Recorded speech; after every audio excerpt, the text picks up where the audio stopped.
I would like to, on a serious note, draw the attention of our legislators to promulgate laws that actually could help in creating job opportunities and in providing vocational information so that people could actually explore some of the opportunities that are within and outside their environment.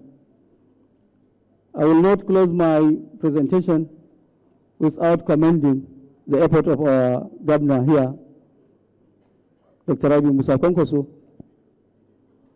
because of the training, mass training that is now actually taking people outside of the country. I have some pictures to show so that I could back up all my presentation. I hope the one in charge could actually provide some of these pictures. Sharing my experience in China, India, this is in India. So if we are talking about teachers, we have to collaborate. This is a studio on open and distance learning in India, whereby from that studio, I can present whatever I want to present. And when we talk about facilities, these books are being produced in Ambedkar Open University. So where are we now when we make allocations? Look at the books, it is a store. And that person is a director, or academic director. And when we talk about collaboration, I was making a presentation to the members, staff members in the school. And look at our libraries. The allocations in the library is very poor. And when we talk about teaching, we talk about facilities. This lady is teaching in a class in a primary school. This is our primary school in our university. It's a primary school attached to our university. And look at the caliber of the classroom. And look at how the students are participating. But in a situation whereby we don't have the facilities, how could we even actually translate the theory into practice? Okay. With this, I would like to round up and say thank you very much for having time to listen to what I am saying. Thank you very much, sir.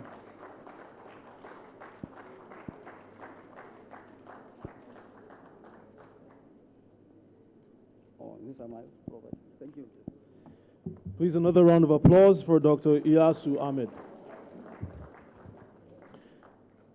At this time, the discussion will go to our distinguished panelists, and this will be driven by His Excellency Right Honorable Chibuike Amici, Governor of Rivers State, joined by Dr. Modupe Olateju and Dr. Jibo Ibrahim. Yes. Yeah.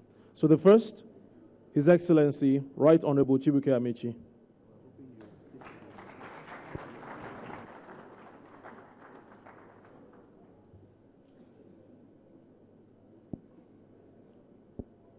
The problem with old age, I never knew I would wear glasses in my life, so. You can see how I'm battling to bring it out. His own may be 2.5. My own is still 1.5. That means I'm still well. But let me acknowledge the leadership of the party and the governor of Kano State and my colleagues who are here. And thank you for the opportunity. And also thank the chairman of the Progressive Governors Forum. When I was chosen to speak, I didn't even know I was going to come to speak, but when I was chosen to speak, I was told that the reason why we are here is to show the difference between success and failure.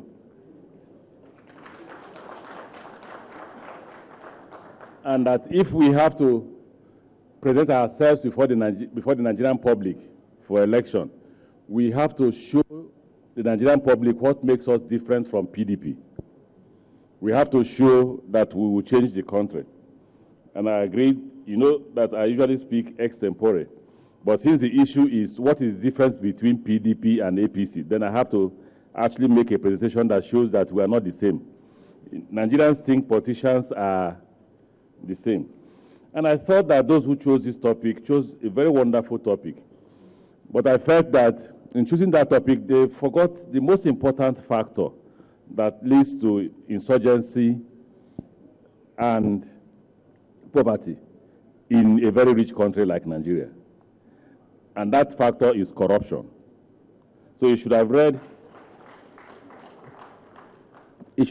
Crisis in Nigeria's Education Sector, addressing the connect between unemployment, insecurity, and corruption. Because it is not that there is no money, it is that the money is being stolen. If you look at the outlines, because they do not include corruption, I'm limiting myself to the topic as chosen by the Progressive Governors Forum. But as I go on, I will continue to highlight what it should have been if they kept the money, if individuals did not take the money. An example is, if $49.8 billion is 8 trillion naira, how many hospitals would we have built for all of us? Millions. Okay, if you don't build millions, they build thousands, the rest we can use for free health care. So I will address the issue, the legal issues, the roles and responsibilities, a few numbers. I will show you how bad it is currently and what we can do. That's why we say situation report. What are the challenges and what are the dangers if we don't address them? And then how did we address some of these issues in Rivers State? I will bore you a lot. I will try and do what we do well in the southern part of Nigeria, which people are now copying. Kidnapping. But we kidnap one person at a time. Now you're kidnapping 300 and... The 1999 Constitution of the Federal Republic of Nigeria puts education on the concurrent list. So it is a responsibility for both the federal, the state, and local government councils. Each of these tiers of government has a responsibility in the delivery of quality education. Says the Constitution says it is compulsory and free at the Universal Basic Education. No, the Act. There's an act called Compulsory Free Universal Basic Education Act 2004. Basic education is the responsibility of all of us, both government and individuals. The stakeholders, including the parents, the local communities, and other partners. Then the Universal Declaration of Human Rights, Article 26 says, and I quote, "Everyone has the right to education. Education shall be free, at least in the elementary and fundamental stages. Elementary education shall be compulsory. Technical and professional education shall be made generally available, and higher education shall be equally accessible to all on the basis of merit. Education shall be directed to the full development of the human personality and to the strengthening of respect for human rights and fundamental freedoms. It shall promote understanding, tolerance, and friendship among all nations, racial or religious groups, and shall further the activities of the United Nations for the maintenance of peace. Parents have a prior right to choose the kind of education that shall be given to their children." Then there's the International Covenant on Economic, Social, and Cultural Rights, Article 13. And I will just avoid it because nearly restated what the others have said. There are also all this issue of education must be free, assumes that education that is free must be qualitative. In some of the states you go to, free education is not paying school fees. There are no teachers, there are no desks, and there are no books. So what is free about the education? If you want free education, then you must put your hands in your pocket and bring out the money for free education.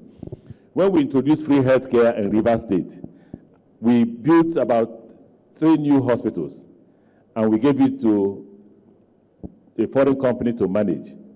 And we set aside 500 million naira in an escrow account. And we told them, anybody you treat, go to that account and take the money. So it's not employing doctors and leaving the hospitals empty. It is you go and take the money, which means we pay for all patients. We don't just say go and walk in and do your free of charge business. Again, in 2014, UNESCO Education for All Global Monitoring Report said Nigeria holds the world record. This is where we are.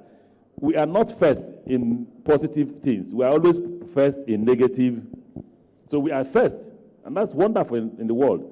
We are number 1 in the world, the highest in out-of-school children. I repeat,